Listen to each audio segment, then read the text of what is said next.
acheter un logement neuf 40% moins cher que le prix du marché. C'est possible, ça? C'est possible avec un outil qui s'appelle le bail réel solidaire. Vous me direz, ça a l'air technique, vous allez voir, je peux faire pire. On va dissocier le foncier du bâti. Pourquoi vous allez payer 40% moins cher qu'un logement neuf traditionnel? Parce que vous allez acheter le logement, mais pas le terrain sur lequel il est construit. Alors ça vous a pas échappé, quand on construit un logement, il faut bien qu'il soit posé sur quelque chose, sinon il est en lévitation. Il vaut mieux. Exactement. Donc du coup, vous allez quand même payer l'occupation du terrain et vous allez, en plus du prix, certes des côtés, mais du prix que vous allez payer, verser une redevance, un loyer mensuel.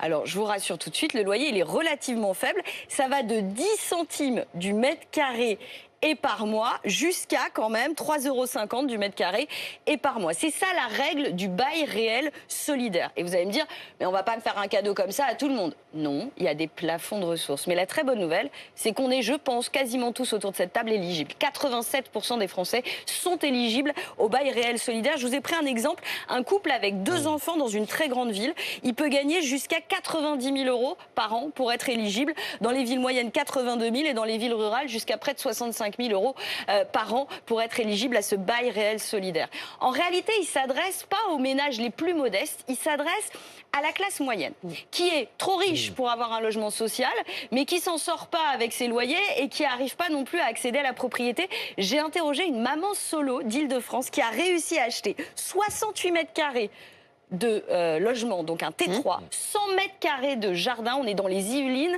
à Voisin-le-Bretonneux, elle a payé 248 000 €. Écoutez Océane. J'avais totalement fait une croix sur le fait de devenir un jour propriétaire. Moi, c'était inaccessible. J'étais en plus dans une condition, dans un appartement, c'était pas idéal. Moi, j'étais dans un petit F2 avec mon fils, à dormir dans le salon. C'est vraiment pas simple du tout. Et donc là, tout à coup, si je devais prendre plus cher, je dépassais largement les 1 000 € de loyer. Et quitte à mettre 1 000 € quelque part, j'aurais préféré le mettre dans un emprunt. Et on est dans le neuf. Et on est dans le logement neuf, c'est ce qu'elle me disait, parce qu'elle regardait sinon acheter des passoires thermiques, mais elle me disait derrière, moi je vais avoir des travaux de rénovation. Ouais, là, j'ai des économies d'usage, enfin voilà quoi.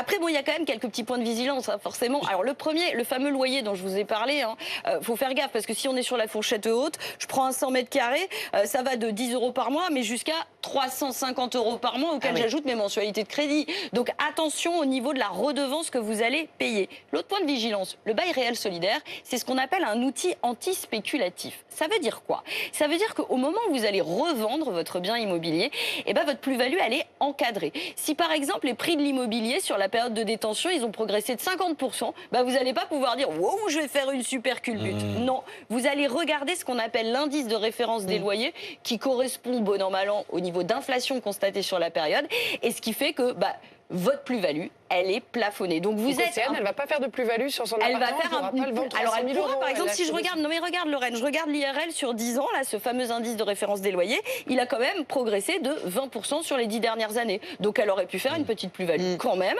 de 20%. Alors c'est sûr que si elle avait acheté dans le logement libre, elle aurait fait une plus-value de 30 ou 40%. Bon, mais voilà, c'est le principe de l'outil anti-spéculatif.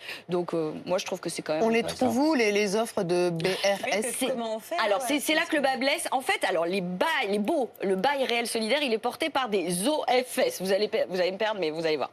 C'est des organismes fonciers solidaires. Le problème, c'est qu'ils sont un peu éparpillés partout en France. Et donc, je vous conseille une plateforme pour les retrouver.